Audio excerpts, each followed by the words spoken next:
பாரதிபுரம் கிளிநொச்சி ஸ்ரீலங்காவின் வடமாகாணத்தில் அமைந்துள்ள நகராகும்.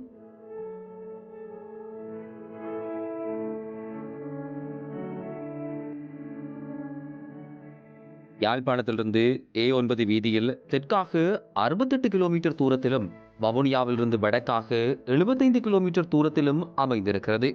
இம்மாவட்டத்தைச் சேர்ந்தவர்கள் பெரும்பாலும் வேளாண்மையை தொழிலாக கொண்டிருக்கின்றனர். இங்குள்ள இன்னொரு இடம்தான் பாரதிபுரம்.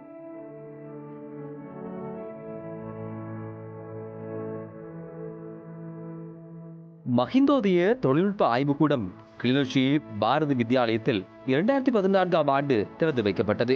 கல்வி அமைச்சர், வடமாகாண ஆளுநர், பாராளுமன்ற உறுப்பினர்கள் என பலர் கலந்து கொண்டு இந்த கட்டிடத்தை திறந்து வைத்தார்கள். ஆய்வுக்கூடத்தின் மூலம் மாணவர்கள் தமது அறிவினை மேலும் மேம்படுத்த வேண்டும் என எதிர்பார்க்கப்படுகிறது. மேலதிகமாக உள்ள பாரதி வித்தியாலயத்தின் குறைபாடுகளை நிவர்த்தி செய்ய நடவடிக்கைகள் மேற்கொள்ளப்பட வேண்டியுள்ளது.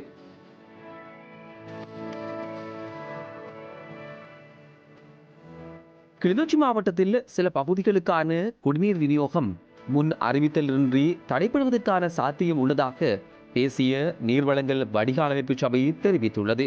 நிலவும் வறட்சியால் இந்த நிலை ஏற்பட்டுள்ளது. தேசிய நீர்வளங்கள் வடிகால் அமைப்பு சபையின் கிளிநொச்சி முகாமையாளர் இந்த விடயங்களை குறிப்பிட்டிருக்கிறார். கிளிநொச்சி குளத்தின் நீர்மட்டம் குறைவடைந்துள்ளதோடு குளத்தின் நீரின் தன்மை மாறி கடும் பச்சை நிறமாக காணப்படுகிறது. குளத்திலிருந்து நீரை பெற்று நீர்வளங்கள் வடிகால் அமைப்பு சபை நீரை சுத்திகரித்து பரந்தன் பகுதியில் உள்ள நீர்த்தாங்கியும் கிளிநொச்சி நகரில் உள்ள நீர்த்தாங்கியும் நிரப்புகிறது. நிரப்பப்படுகின்ற நீர் கிளிநொச்சி மாவட்டத்தின் பாரதிபுரம் போன்ற பகுதிகளுக்கும் விநியோகிக்கப்படுகிறது.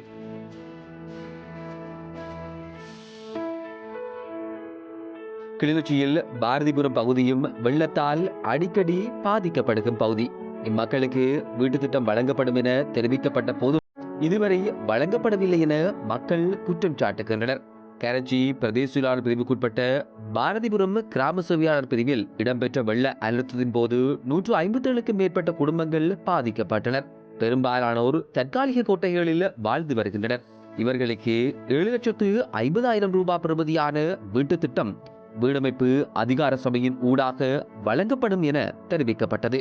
தெரிவு பட்டியல் ஒட்டப்பட்ட போதும் இதுவரை வீட்டு திட்டம் வழங்கப்படவில்லை. தாம் தொடர்ந்தும் வெள்ளம், வறட்சி உள்ளிட்ட இயற்கை அனர்த்தங்கள் மற்றும் அதிக வெப்ப காலங்களில் வாழ்ந்து வருவதாகவும் தமக்கென நிரந்தர வீடொன்றை அமைத்து தர அரசு பின்னிற்பதாகவும் அவர்கள் குற்றம் சுமத்துகின்றனர். நிரந்தர தொழிலின்றி கூலி வேலைக்கு சென்று குடும்பத்தை பராமரிக்கும் தலைவரால் வீட்டு வசதியை பெற்றுக்கொள்ள முடியவில்லை. இவர்களைப் போல் பல குடும்பங்கள் சொந்த நிலமின்மையால் அதிக அளவில் பாதிக்கப்பட்டிருக்கின்றனர்.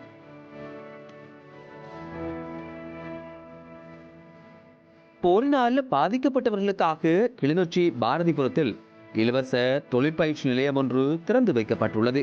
இந்த பயிற்சி நிலையம் முன்னாள் வடமாகாண முதலமைச்சரால் திறந்து வைக்கப்பட்டு மக்கள் பாவனைக்கு கையளிக்கப்பட்டதன் மூலம் பல பயன்கள் கிடைத்து வருகிறது. இதில் குறிப்பாக போரால் பாதிக்கப்பட்டவர்கள் பயிற்சி பெற்று பயனடைவர் என எதிர்பார்க்கப்படுகின்றது.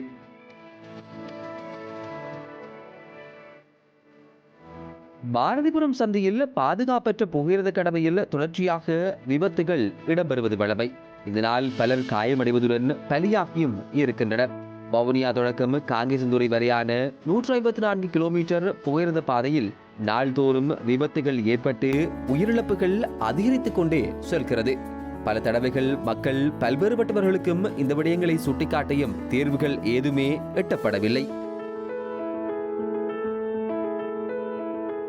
கிளிநொச்சி மாவட்டத்தில் உள்ள அதிகளவானோரின் வாழ்வாதார தொழிலாக கால்நடை வளர்ப்பு காணப்படுவதுடன் தற்போது கால்நடை வளர்ப்போரின் எண்ணிக்கையும் அதிகரித்துள்ளது.